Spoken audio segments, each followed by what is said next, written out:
Connecting.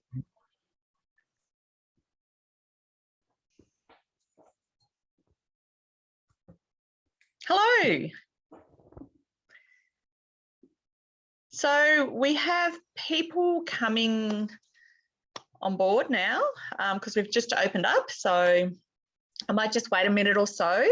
I'm Bronwyn, if you haven't met me before, and I'm joined by Meg, and we'll be your hosts today. So I'm just seeing people coming. Hope you've all got a cup of coffee. I do.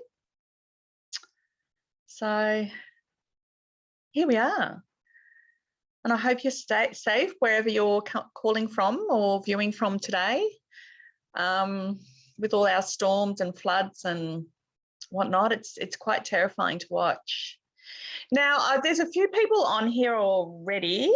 Can I ask somebody to type into the chat that you can see and hear us, or me? If you could do that, that'd be great. And Meg, can you let me know? Oh, yep, I'm seeing lots of chats. Thank you. Yes. That's awesome. There's still people coming, so I'm just waiting a minute. So while you're all waiting, thank you. Thank you for turning up today. I really appreciate it. So I have here today some new friends and some really, really old friends that I've been working with for a long time. So that's exciting. So we've got lots of different industries here today. So obviously quite a few from the travel industry. We have people from banking, superannuation, retirement living as well. So a really good spread of industries and verticals. So people still arriving, it's going up, but I might start just so that we're all on time. For those of you who don't know me, my name is Bronwyn White and I research the baby boomer generation. That's what I do. And today what I'm going to do is go through some of our key trends and findings from the Marketing to Baby Boomers Playbook. So what is the playbook? Oh, hang on. Whoop. So I'm going to introduce the playbook and myself. So I'm going to do this little introduction in case we might be of use to you and your company in the future, near or distant future. So here I am, and what you learned today, I hope you get a lot out of it. We've got some really great content and trends. But yeah, just do keep me in mind if you're after this sort of thing in the future. So essentially, I have been researching the over 55s since about 2005, solidly. So I've been doing it for much longer, but it became a special interest of mine as a market researcher and marketer. I started noticing when I first worked at Qantas. So I was with Qantas for many years and ended up in the market research department there. The fascinating lives of the over 55s. And I've just been researching these people ever since. So obviously back then it was a different type of person. We were talking about the silent generation, and now it's the baby boomers. So I've researched the boomer parents, and now I'm researching baby boomers. And my core product is the Marketing to Baby Boomers Playbook. So what that is, it's a marketing intelligence report, but it's a report and a playbook with a difference. It tells the story behind the numbers. So what we've done is we've gone ahead and we've mined the data for you and just sort of gone straight to the execution and operationalization of the research. So what that has sort of adopted to is we found that people just didn't have time anymore to take a research report and look at the loads of charts and try and think, what the bleep do I do with this report? So in a sense, this tells you what to do. This tells you just, exactly what you need to do to get the baby boomer eyeballs and capture their attention. So it ensures you're going to be more productive in your day, and it ensures that this report doesn't end up in someone's in tray, never to be seen again. So So we do a little bit of consultancy. So the Marketing to Baby Boomers Playbook is the entry into our services. So essentially, we basically research all year round, qualitatively and quantitatively, the baby boomer generation in a whole range of things like lifestyle, downsizing, travel, what they do with their spare time. And that is the playbook. The consultancy is an option with us. And also what we're doing is we create content strategies. We're actually in the process of creating a new product with regards to our content strategy. And so please be patient. I know a few of you are waiting for this. But what we do there is we create content strategies for our clients, but we only do a very limited number per industry so that it is quite exclusive, because you would get me working on your content. And I feel that that is a true competitive advantage. So we only offer this to a very limited number of clientele per industry. So a few per travel, a few per super, retirement living and so forth. So if you're interested after this, do let me know. So today I'm going to go through just a reminder to everybody, why should we care about these people? Why am I creating my entire career off the back of the over 55 generation? And why do I love them so much to market to? The report is broken down into 3 sections, the playbook. We talk about the marketing to the generation. So we talk about how to capture their attention, what their requirements are, where their eyeballs are, and basically what you need to do to sell and market to them, to generate leads and just make lots of money basically. And then we talk about some of the trends and changes in their lifestyle around themselves and their family. And then we talk about the time affluence. So it's not just about the money with baby boomers, it's about the time as well that they have.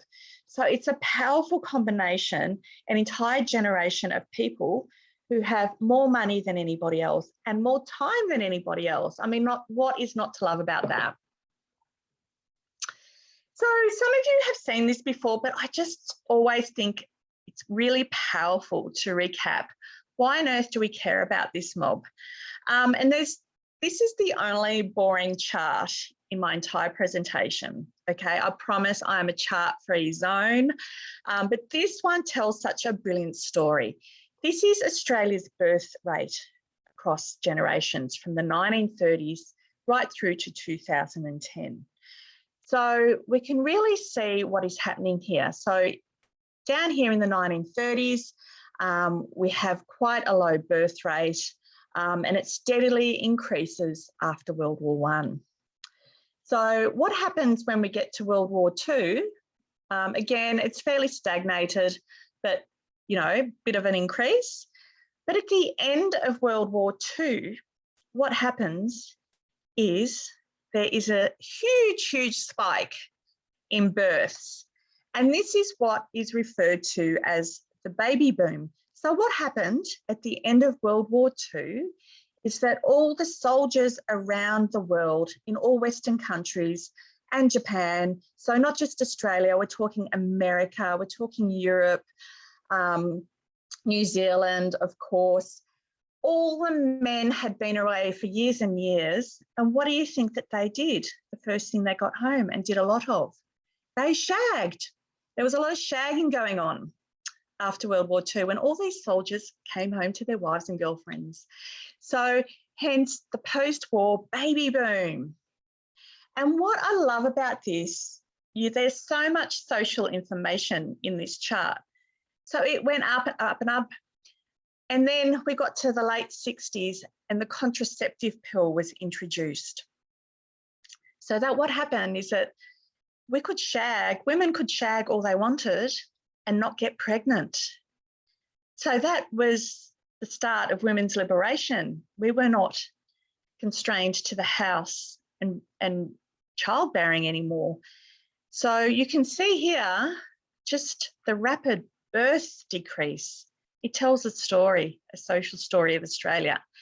So what I'm here to tell you today is that we will never, ever be here again. We will never have So many people retire all at the same time with so much wealth and so much time on their hands. This is a powerful combination, and this is what we have for about the next 5 years or so. And you can kind of see all the different stories here. The millennial baby boom, this is when John Howard wanted us to have one for Australia. It did actually work, that policy. So we were incentivised by the baby bonus. I don't know, $3,000-5,000. I think I had a couple during that time myself. Not for John Howard though, for myself. But you can see the work of the policy here. So this boring graph tells the most wonderful story. There's lots of them, and they've got so much time in the world and so much money. Now, on the money side of things, I want to point out as well just how wealthy they are compared to other generations. Now, this is probably a couple of years old. I haven't updated with the latest census, but it's still pretty much the same. You can see the older generations just simply have more accumulated wealth. And we'll talk a little bit about this when we talk about downsizing. You know, there's all this hoo-ha about millennials and how wonderful they are. But you've always got to remember with millennials, they are time poor right now. And in saying that, you know, they've got their kids, they've got young families, they've got their careers, they're limited to school holidays, they've got limited time. They are not the most fabulous target market right now in terms of travel and different things like that, lifestyle. They are traveling, but they're traveling during school holidays, long weekends. You're already full then if you're an operator, but they just simply don't have the money. You know, they've got loans, they're tied up. Sometimes they access the bank of mum and dad, increasingly so, but you can just see here how much money and accumulated wealth the baby boomers have. So household wealth is, you know, superannuation, it's their house, any investment properties, it's everything combined. You know, and people always say, oh, but that's household wealth. It's very easily liquidated in this day and age. You know, they just sell off a property or they access their super. So it's not a constraint being household wealth. Now, last week, there was an opportunity, if anybody was at the Victorian Tourism Industry Conference, we had Bernard Salt there. And Bernard Salt reaffirmed what my research says, that, you know, Australians, and in particular this generation, are spending their wealth on housing, lifestyle and travel. So we are completely obsessed with our lifestyles. We're completely obsessed with our travel aspirations and quality of life. But let's go back to the baby boomers. Who are they? Well, who are these people on the inside? Look, as I mentioned before, during that period of the late 60s and early 70s, when they were perhaps teenagers, their formative years, they really had some interesting things going on. And really, this truly is the disruptive generation. They've been disruptive all their lives. They are set to disrupt retirement. And on the inside, they've always been fun and adventurous. They're active in travel, active in learning, and, you know, they invented disco. What's not to love about that? They've been traveling for years and years. So the travelers themselves were traveling before the internet. They were going to countries like Pakistan, doing the hippie trail, or just going to Europe. But you know what? There was no internet. There was no Facebook. There was no TripAdvisor. There were no reviews. These people actually had to just get on a plane, get out the other end and see what was out there. They had no idea. And this instills a sense of adventure that we just don't get today. And also that sense of confidence of just doing stuff, not knowing what's ahead of you. So these guys are really fun, adventurous, and their mindset is young, and it hasn't changed.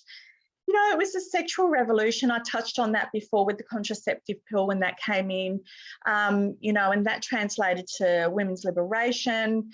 It was a period of activism. The Vietnam War was happening. That was the first. And as I like to say to younger marketers, these guys were popping all sorts of party pills and going to festivals way before you were. We had Woodstock. That was the start of it all. So even if they weren't partaking in drugs, it was happening around them. So it really was the disruptive generation. So marketing. So what I'm going to do now is just go into a handful of trends from the playbook, just to give you a bit of a taste of what's in there. What I want to also mention too, which I didn't before, is if you have a question, please pop your question into the Q&A panel rather than the chat, and Meg will just flag with me, or butt in, Meg, feel free with a question if it's relevant to the content that I'm covering off at that time.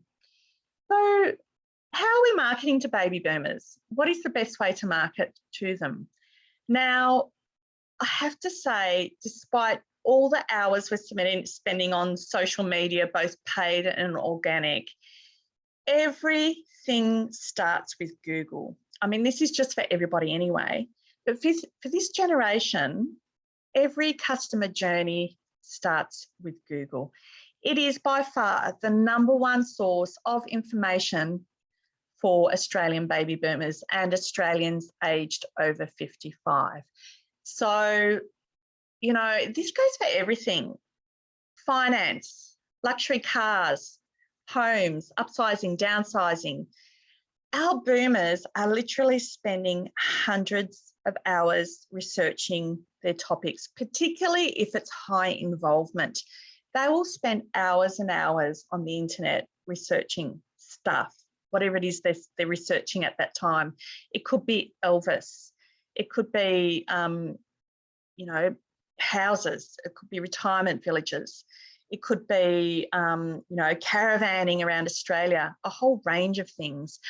And all of this information, they've always craved information, read information. They like to do this because it minimises the risk associated with their decisions, especially big decisions in their lives. So in our research, what we're seeing is that a third of our respondents classed themselves as extreme users of the internet. So they will be on Google, sit on Google 2 to 5 hours a day, just researching stuff. That's a lot of hours. And what we found during COVID and during our lockdowns, obviously this was turbocharged. So what happened during COVID periods and when we're in lockdowns? So grandparents, for example, who would ordinarily have a social life, they'd go to the cafe, meet up with friends, they were involved in picking up grandchildren. They were in a true lockdown. They didn't have to homeschool. They didn't have to, you know, do anything with the kids at home. They weren't busy. So they turned to researching stuff, the internet. So they've continued, in fact, become much more sophisticated at their Googling and looking at reviews and research during the COVID period, which is really, really exciting. And I have to say 7%, I put in a category to answer saying that they have no idea how long they do spend daily on Google, but it's a lot, more than 5 hours a day. So that's how it goes. So you need to imagine that if they're thinking about buying something either now or in the long-term future, imagine that your boomer customer will settle in for a few hours of researching your product or your service. You simply cannot have enough content for these guys. It's all about the content. So you need to consider creating as much content as you possibly can about your product or your service so that they can sit in for a session and go back to it for several hours at a time. They'll go to Google before they go to Facebook. So just remember that we spend a disproportionate amount of time on social media as marketers relative to sales and leads. It all starts with Google. You know, have a whole range of things, stories, case studies, you know, every nook and cranny of your caravan, for example. They want to see everything. And a good combination of content is great. So video, written, short form, long form, infographics, anything that will keep them on there. So what I have here is a customer journey. It's very similar actually between the travel and retirement living sector. I won't go through this, it's in the playbook, but what this shows you that the customer journey is complex. It's a big one. However, most of the heavy lifting is done at dreaming, trigger, planning a research and booking. So what will happen is they will spend, up to a year or more researching their, travels or downsizing or upsizing before they even outreach, pick up the phone to make a booking or make an inquiry. This is why you have to have a huge amount of content to attract them. So when they get to actually picking up that phone or taking action, they will have researched so many options. It will come down to a repertoire of 2 or 3 at this point in time. So you really do have to give this some serious consideration, which is why content marketing is so important in strategies. The other thing that we're finding is that they're still feeling invisible and ignored, basically, and they feel strongly that you do not understand them as a consumer. They're telling us, 80% of them are telling us that their favourite retail brand no longer understands them or what they need. So we're talking about the most cashed up, time affluent demographic of our lifetime. We will never see this again. They feel ignored by most marketing and advertising that they see. 94% of them dislike how corporations and brands communicate with them. And only 5 to 10% of advertising dollars are spent on boomers. Yet 25% of Australian boomers hold on to 56% of Australian wealth. What's going on? All I can think about is there's age bias, unconscious, most of it, but there's still age bias. We still do not get who these people are. So you've got to really revise. Do you really know who your customer is? Even if you think you do, there's an 80% chance that you don't, or you can do better. So you've really got to review who your customer is. Make sure that you have a persona. This is the missing link. Make sure you take an evidence-based approach to every single thing that you do. Make sure that you understand their drivers, their pain points, what makes them tick. Make sure you tackle their objections in your content on their website, because they're feeling unloved, basically. And if you do this right, you will be rewarded. A little bit on visuals. I cover visuals a lot in the playbook, but the one thing, just never ever dress your talent in pastel. Have them walking hand in hand along the beach or driving red convertibles. This is cringeworthy, and it's stuff they see all the time, and it's damaging to your brand. It just tells them that you simply do not understand them. Okay? I call them marketing crimes. Most marketing crimes against boomers are committed via inappropriate visuals. One of the key things to remember, and it's not always easy to do, is that these guys perceive themselves to be 10 to 15 years younger than they actually are. So when they see somebody of their age on your website, they're like, oh, I don't relate to that old person. That's actually who they are. So it's a fine line, and it's something that we need to sort of practice at delivering on. The one thing about visuals, which is really hard, particularly if you're not in a very sexy industry, like say banking or superannuation, no offense. Travel is sexy. It's really hard to get these visuals, but what you can do is incorporate what is important to them right now. Family, overwhelmingly, grandchildren is the most important thing to these people right now. So don't be afraid to incorporate scenes of children or family playing, grandparents playing with grandkids. If you're in an industry that, is not terribly exciting, visually speaking, there's ways around this, and we talk through this in the playbook. Females, 85% of females influence their decisions in their household, not just in their household, but their children, millennial children's household, and also their parents' household. So the female boomer is making decisions on behalf of their parents, the silent generation, on behalf of their millennial children and grandchildren. She's an awfully powerful influencer. This is an influencer, not someone standing on a beach or, you know, in a flowery hat, or, you know, this boomer woman is a true influencer. Now, make sure you include women in your visuals. Again, I see a lot of great campaigns where the gentleman is the hero. I want to see more women as the hero because they truly are the decision maker. Now, a little tip on visuals: beware of overused stock talent. Now, this lady is so, so beautiful, and I hate to put a big cross through her face, but she's everywhere. So imagine if you're 60, 65 years old and you're on the internet, you're being remarketed to on a whole range of products. And this lady is everywhere. She markets your travel. She is used in superannuation. I've seen her in insurance.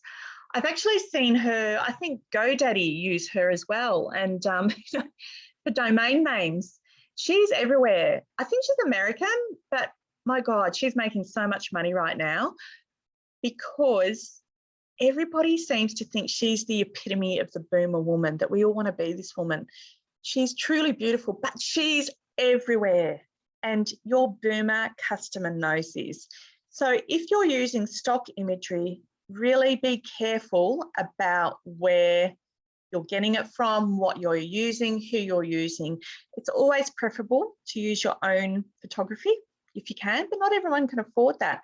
But just with the stock imagery right now, and I'm not sure if anyone in this room is guilty, I'll be very kind, but do not use her. Social media is another one. Again, I mentioned before, we use it far too much. We should be focusing on content marketing, creating content on our websites, and using social media as a distribution method, not as a strategy organically in particular. So we know that most of our boomers use Facebook. A lot of them are increasingly on YouTube. They love YouTube. It is a form of edutainment for our boomers. Most of the brands sitting on here today will use Facebook, YouTube, then Instagram and Twitter. Not many of them are on Instagram. This is why we have to go back and use an evidence-based approach. Pinterest is gold. Nobody's on Pinterest except for a growing number of baby boomers. So, you know, here's a great opportunity to get to, you know, your client. They're all on Pinterest. Pinterest is all about hobbies. It's all about inspiration, style. No matter what you do, you can actually create an awesome Pinterest strategy. And again, we talk about how to do this. Now, our boomers love Facebook. They love it to connect with their families and friends. That's what they mainly use it for. But honestly, Pinterest is such an untapped opportunity. Granny gamers. Now, this was a real finding for me, and I pursued it after I saw it in my own research. Boomers are playing games online as a form of entertainment and leisure. It helps pass the time. And again, this has actually increased during COVID. The pandemic has played a big part in the rise of gaming for baby boomers. They love to download games, they love free-to-play games. So we had 61% of boomers played a game on their desktop or laptop in the last year. And they're playing it everywhere, tablets and smartphones. So I know you're probably imagining them right now sitting down to, you know, an all-nighter on Fortnite or something, or Grand Theft Auto. They're not quite there yet.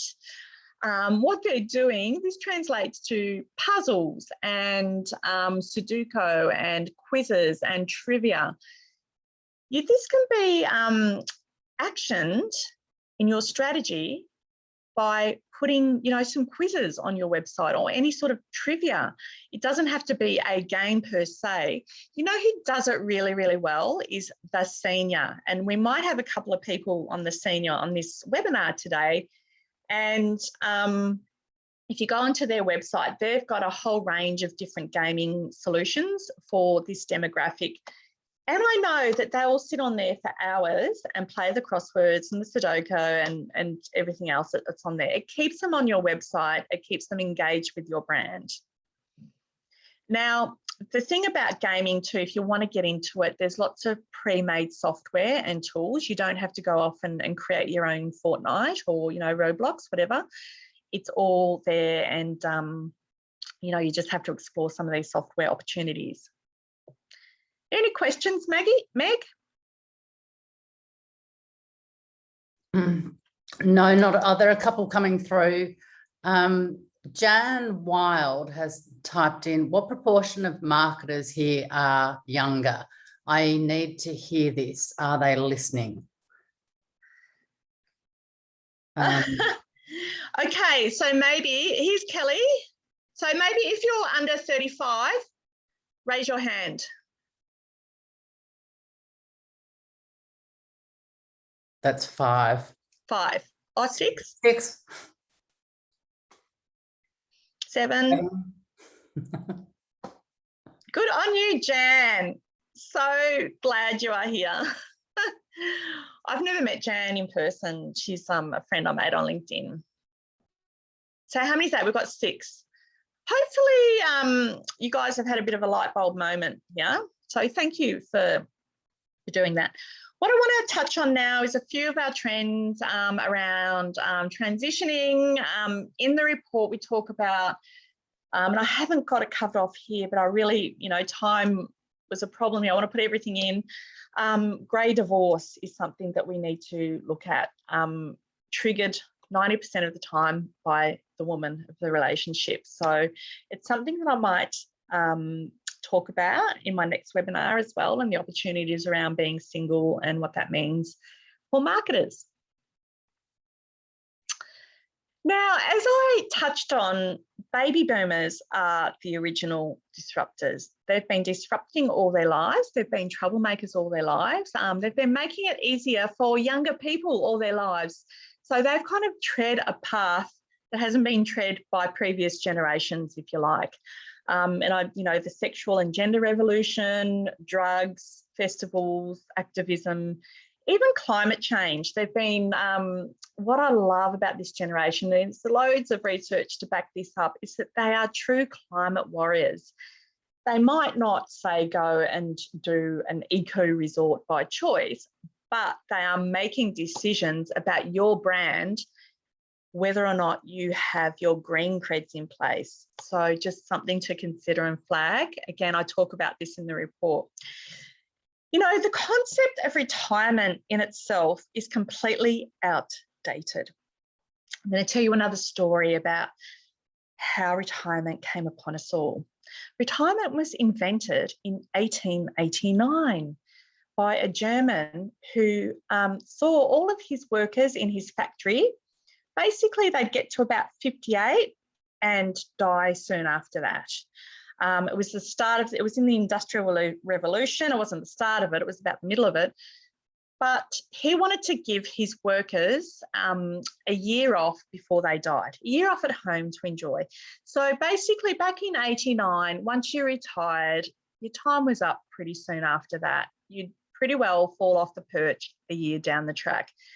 So what that meant ultimately is the German government were the first ones to bring in like a pension. They're only meant to pay this for 1 year. We're only meant to be retired for a year.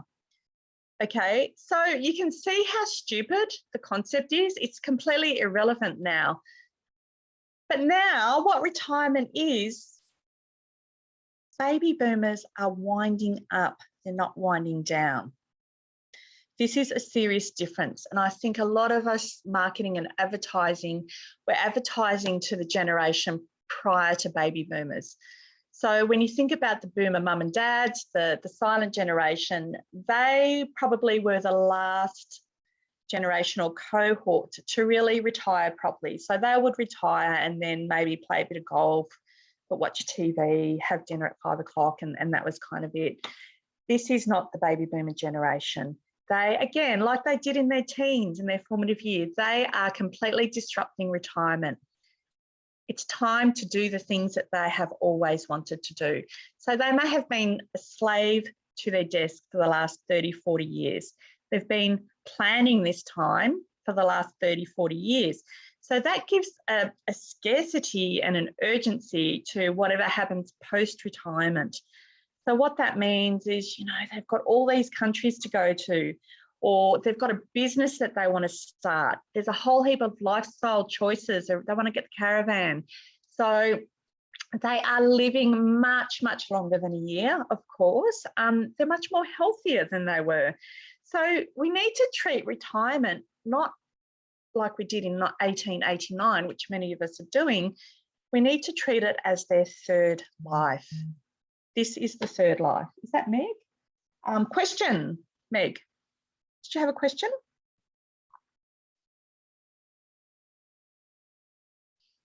You're on mute. Yeah, a question from Megan Hall. Hi. Are the boomers on LinkedIn? Yes, the boomers that are on LinkedIn tend to be working or semi-retired. So it'll generally be the people who are working, and there's loads and loads of them. So a baby boomer doesn't just retire. A baby boomer, you know, is maybe at the top of their game. So they're on LinkedIn because of networking, because of their career. And Meg, I would say a lot of your clients would be on LinkedIn, high net worth individuals at the top of their game. The next trend that comes through, and actually there's scientific evidence that points to grandparenting and grandchildren and their special bond now. 80% of grandparents call their grandchildren a top priority in their lives. So you need to ensure that you recognise this through your tactical execution. So you weave the theme of family through everything that you do, because, you know, we're looking for a connection. It's not all about your product or service. Actually, I mean, they care about it, but at the end of the day, it's how can you facilitate my life, my journey, my family? So make sure that you recognise the importance of family and grandchildren to these people. The two most important things to baby boomers right now, because of COVID, their grandchildren, lost time and travel. And, you know, we've lost 2 good years in a sense. So what about downsizing? It's not just about downsizing now. It's about upsizing, resizing, right-sizing. So don't just assume that boomers are always downsizing. Again, they're looking to create the ideal lifestyle to facilitate this third life. And it may not just be pottering into a retirement village. So, you know, there's a whole range of options available to them right now. So how are you going to help facilitate my life? I might want to renovate. I want to make my home bigger to accommodate my family. I want a gourmet kitchen now because I've got time to cook the things that I really want to cook. I want room for my grandchildren. What I'm seeing too a lot where I live, and I'm sure you're seeing it too, dual occupancies. So where I live in Edithvale, which is near the Bay in Melbourne, is that people are knocking down their old houses and building dual occupancies and having a separate house for them and their families. So there's lots going on, and, you know, it's not all about downsizing, but downsizing, again, it's often, if they do this, driven by freeing up household wealth. They liquidate their home so that they can free up some cash to help the kids out, to facilitate their travel, you know, to help fulfill that wanderlust list that they've got. So that's why a lot of people are doing downsizing. Time affluence. So not only are they cash rich, but the other golden asset that they have is time. And that's equally important for you to consider, not just the cash. So what we're finding, it's not just about travel and traveling around the world. They're done with acquiring possessions, these guys.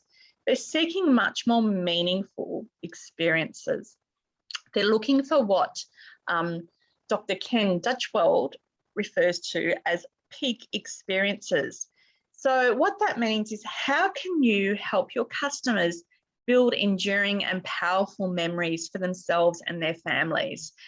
And they're looking for, he calls it ecstatics. They are looking for feeling top of the world, looking for excitement, looking for that emotional time that they can sort of capture and think about. You know, memories, being happy, being in love. They talk about the rapture you feel when you've just finished an amazing book. These are the types of feelings that they're looking for. So again, if you can help them in any way here, or at least recognize, you know, this is why you need to think about your future. If you're planning for your, you know, your superannuation, how are you going to appeal? How are you going to help them sort of gain these peak experiences? You know, and travel is one. Travel is so transformative to a lot of my respondents. They want to come back a better person after a trip. They want to be able to talk about their memories. And that can happen with friends and family. And the thing is, when they're talking about family and friends, they will often, well, most often foot the bill. So again, in terms of marketing services that may be targeting kids, millennials, who's paying the bill? These guys could be paying the bill at the end. So you really do need to know the difference between your end user and the person paying the bill and the person making the decision. There's a lot of unfinished business when you're a boomer, because we're not going to kill over and die in a year. There's so much to do. And as I mentioned before, they've been thinking about this stuff for 30, 40 years. So it's highly, highly charged. This is why you need to have so much content about what you do. And I think a lot of us know this now. Thanks to COVID, some of them feel like they've lost 2 good years. And these dreams, they've been in the making for 30, 40 years. So time is running out. And it's one thing that COVID has done for this generation. It's put more mortality at the forefront of their mind. They'd never thought about death before. So we've got a cohort who are looking at, you know, they've got the, you know, damn it, I'm going to go traveling. And we've got a cohort that are still a little bit wary, a bit scaredy cat, but in the back of their mind, they're still thinking, I'm out there, I'm ready to go. People talking about starting businesses.